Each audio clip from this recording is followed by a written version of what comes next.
Quick little test video on this typewriter. It's an SL500. Go ahead and turn it on. I don't know how much ribbon is in there, so the quality of the ink and stuff like that, but I'll just go ahead and press the buttons just to show you that they work. That's tab. As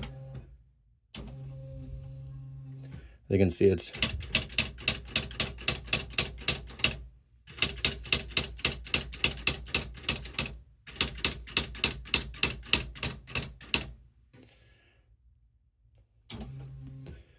so I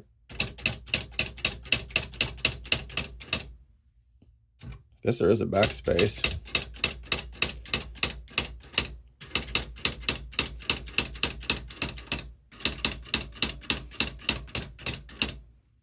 Yeah, you'll definitely want to get new ink and stuff like that, but it does have that, and I do have the cover.